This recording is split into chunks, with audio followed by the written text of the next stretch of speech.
अगर आप भी शेयर बाजार या म्यूचुअल फंड में निवेश करते हैं तो आपने एसआईपी के बारे में तो बहुत सुना होगा, लेकिन हाल ही में एक नया शब्द सुनने में आ रहा है, एसआईएफ यानी स्मार्ट इन्वेस्टमेंट फंड। मार्केट में इसे लेकर काफी शोर है। कुछ लोग इसे म्यूचुअल फंड इंडस्ट्री में एक गेम चेंजर बता रहे हैं, तो कुछ एक्सपर्ट्स का मानना है कि ये सिर्फ old wine in a new bottle है, यानी पुरानी चीज को नए और अट्रैक्टिव वे में पेश करने जैसा है। अब निवेशक भी उलझन में है कि क्या ये वाकई निवेश का कोई नया और बढ़िया तरीका है या फिर कंपनियों द्वारा अपना प्रोडक्ट बेचने का एकमात्र नया जरिया। ऐसे में एक निवेशक के तौर पर आपके लिए क्या जरूरी है? क्या एसआईएफ वाकई आपके पोर्टफोलियो को स्मार्ट बनाएगा या फिर यह सिर्फ फंड हाउस की तरफ से एक प्रोडक्ट पुश है? आखिर एसआईएफ और म्यूचुअल फंड में असली फर्क क्या है और इसके रिस्क क्या हैं और क्या आपको अपना पैसा यहाँ शिफ्ट करना चाहिए? आइए जानते हैं इन तमाम सवालों के जवाब इस वीडियो में। नमस्कार, मेरा नाम है गुंजन मित्तल और आप देख रहे हैं मनी 9। इससे पहले वीडियो की शुरुआत करें, सबसे पहले जानते हैं कि आखिर ये एसआईएफ क्या है। आसान भाषा में समझे तो एसआईएफ यानी स्मार्ट इन्वेस्टमेंट फंड एक ऐसा निवेश जरिया है जो तकनीक और डेटा का इस्तेमाल करके आपके पैसे को मैनेज करता है, जो एक डेटा ड्रिवन है। जहां म्यूचुअल फंड में एक फंड मैनेजर अपनी समझ से शेयर चुनता है, वहीं एसआईएफ में एल्गोरिदम और स्मार्ट बीटा स्ट्रैटेजी का ज्यादा इस्तेमाल होता है। वहीं फ्लेक्सिबिलिटी की बात की जाए तो एसआईएफ को अक्सर हाइब्रिड माना जाता है, जो एक्टिव और पैसिव दोनों तरह के निवेश का मजा देता है।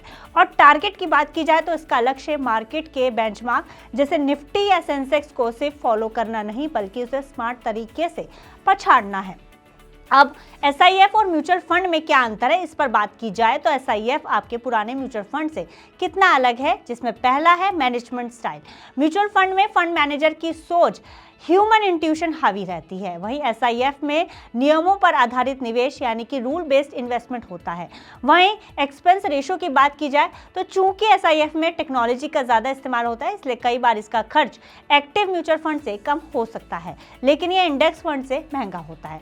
और तीसरा, एक्सेसिबिलिटी की बात की जाए तो म्यूचुअल फंड्स हर किसी के लिए है, लेकिन एसआईएफ अक्सर उन निवेशकों के लिए पेश किए जा रहे हैं जो थोड़ा कस्टमाइज या प्रीमियम अनुभव चाहते हैं।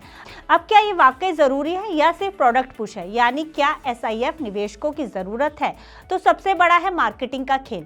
कई एक्सपर्ट्स का मानना है कि जब म्यूचुअल फंड मार्केट सैचुरेट हो जाता है तो फंड हाउस नए नाम और फीचर्स के साथ नए प्रोडक्ट लाते हैं ताकि निवेशकों का ध्यान खींचा जा सके। और जरूरत देखी जाए तो क्या साधारण म्यूचुअल फंड अच्छा रिटर्न नहीं दे रहे? जवाब है, वे दे रहे हैं।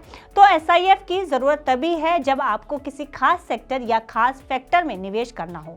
वहीं आंकड़ों की जुबानी इसके रिटर्न और रिस्क को देखा जाए तो परफॉर्मेंस के मामले में पिछले 2 सालों के आंकड़े देखे जाएं तो कुछ स्मार्ट फंड्स ने निफ्टी से 2 या 3% ज्यादा रिटर्न दिया है, लेकिन कुछ फंड्स ने औसत से भी कम प्रदर्शन किया है। वहीं मार्केट शेयर देखा जाए तो भारत में एसआईएफ और स्मार्ट बीटा फंड्स का मार्केट शेयर अभी भी 5% से कम है, जबकि अमेरिका जैसे विकसित देशों में ये काफी लोकप्रिय है। वहीं रिस्क की बात की जाए तो एसआईएफ में मॉडल रिस्क होता है। अगर वह एल्गोरिदम या नियम किसी खास मार्केट कंडीशन में फेल हो गया तो आपको भारी नुकसान हो सकता है। ऐसे में बड़ा सवाल एक निवेशक के तौर पर आपको क्या करना चाहिए। अगर आप उलझन में हैं तो ये बातें हमेशा याद रखें। पहला है कोर पोर्टफोलियो, यानी अपनी बचत का बड़ा हिस्सा 70 से 80% साधारण और भरोसेमंद इंडेक्स या फ्लेक्सी कैप म्यूचुअल फंड्स में ही रखें।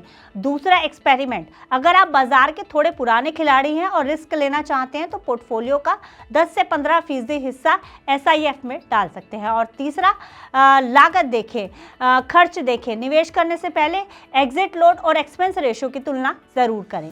तो कुल मिलाकर निचोड़ ये है कि एसआईएफ बुरा नहीं है, लेकिन ये कोई जादू की छड़ी भी नहीं है। ये उन लोगों के लिए है जो निवेश में कुछ नया और डेटा आधारित ढूंढ रहे हैं। एक साधारण निवेशक के लिए आज भी अच्छे म्यूचुअल फंड्स काफी हैं, यानी निवेश वहीं करें जिसे आप सोच समझकर कर सकते हैं। फिलहाल इस खबर में इतना ही। आप बिजनेस से जुड़ी अन्य खबरों के लिए देखते रहिए मनी 9।